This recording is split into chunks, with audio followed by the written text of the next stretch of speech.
So this guy ends up becoming one of the most trusted doctors in his country, while secretly killing his own patients. Now this guy's name is Harold Shipman, and Harold is born in 1946 in England. And from the outside, his life honestly looks kind of normal, like there's nothing obviously wrong at first. Growing up, Harold is super close to his mom, like really close. His mom is basically the most important person in his life. She's the one who pushes him to do well in school, and she constantly tells him that he's special and smarter than everyone else. And Harold believes her a lot. He kind of grows up with this mindset that he's better than most people and that rules don't really apply to him. Now, when Harold is a teenager, something happens that really messes him up. His mom gets cancer, and Harold watches her slowly get weaker and weaker. During this time, her doctor starts giving her morphine to manage the pain, and Harold is there watching this happen. To him, it looks like the doctor has total control over life and death.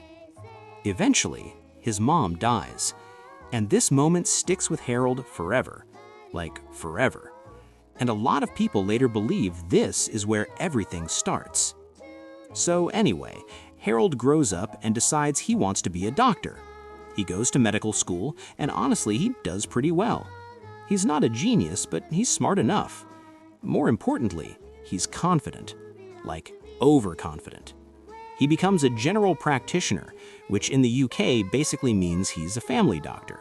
He's the guy people see for everything: births, illnesses, elderly care, all of it.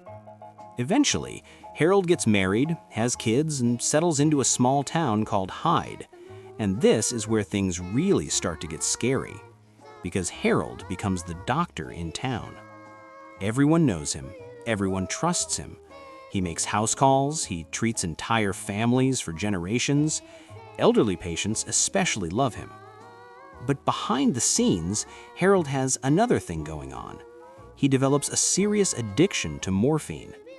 And at one point early in his career, he actually gets caught forging prescriptions, like straight up writing fake prescriptions. He gets fined, goes to rehab, and somehow this doesn't end his career, which is wild. Now, fast forward to the late 1970s and 1980s, patients under Harold's care start dying. A lot. But here's the thing, they're mostly elderly, and elderly people die all the time, so no one really questions it. Harold makes sure everything looks natural.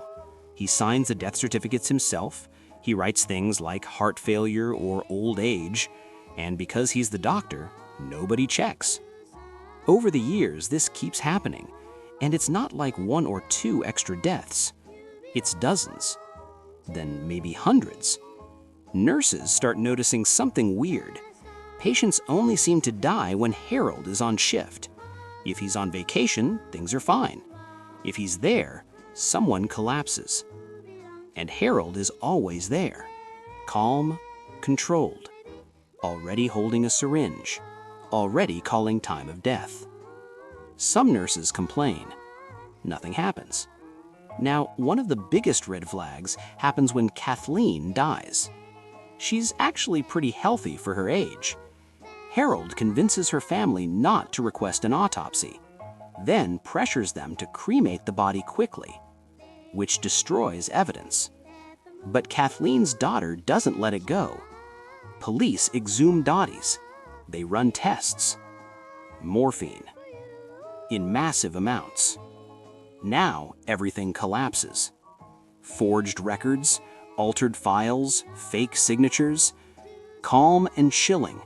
When police arrest Harold, he doesn't panic. He doesn't deny it much either. He's almost annoyed. In court, he's convicted of killing at least 15 patients. But investigators believe the real number could be over 200, making him one of the most prolific serial killers in history. In 2004, Harold Shipman is found dead in his prison cell. He hanged himself. A man trusted to heal ended up killing more people than almost anyone else, all while wearing a doctor's coat.